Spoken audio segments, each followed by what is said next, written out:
大家好，我是凯丽。今天我们来讲量词。今天这期视频可以说是干货满满。Take out a notebook and write it down. Unlike in English, there are many Chinese measure words. So, how do I know which one I should use? Are there any rules?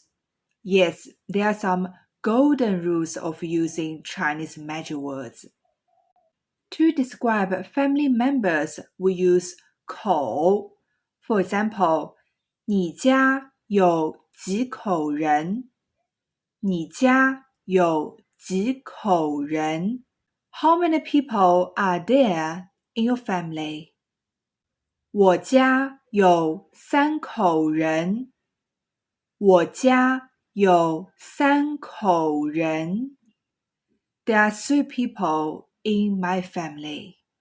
To describe a thing, we usually use 个. 个 is the most common measure word in Chinese. For example, 一个苹果 one apple. 一个苹果。个 can also be used to describe a person. For example, 一个人。一个人 one person. 一个学生。一个学生 one student. To describe a long and thin stuff, we always use 根或者条。For example, 一根项链。一根项链 one necklace. 或者一条项链。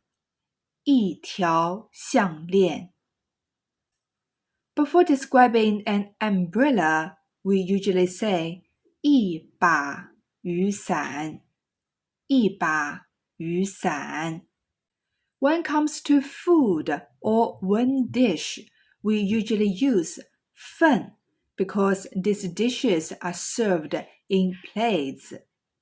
For example, 一份披萨。一份披萨 one pizza.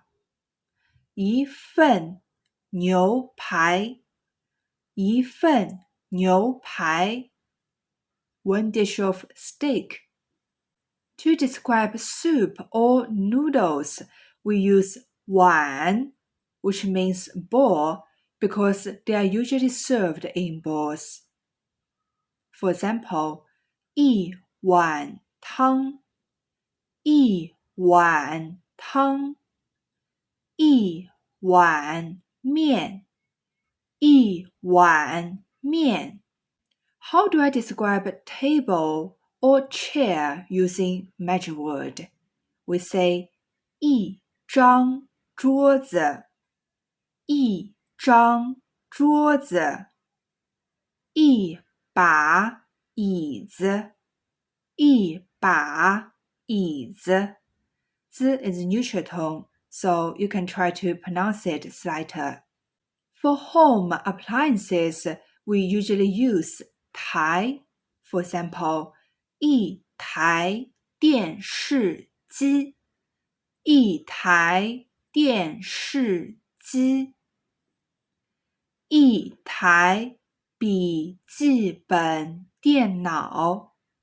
一台笔记本电脑。一台洗衣机。一台洗衣机。For clothes, we use 件。一件衣服。一件衣服 full neutral tone. We use 条 to describe trousers or dresses.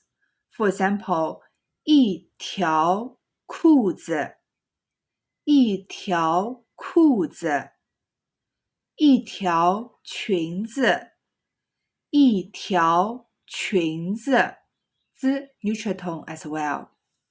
For other sporadic usage of Chinese measure word, you will need to accumulate in daily life.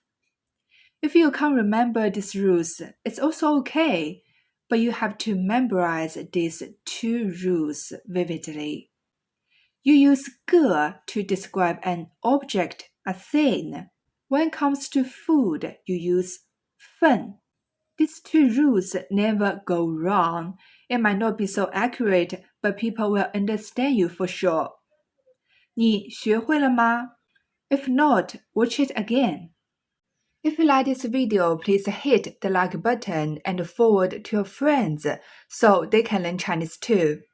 I will keep updating Chinese learning videos and videos about Chinese culture.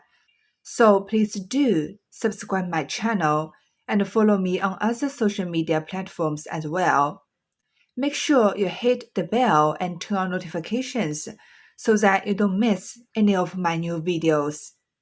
To see more Chinese learning videos, please go to my website. I read all the comments, so please let me know what do you want to know about the Chinese culture or about the Chinese language. I will make new videos. Thank you for your support. See you next time. 再见。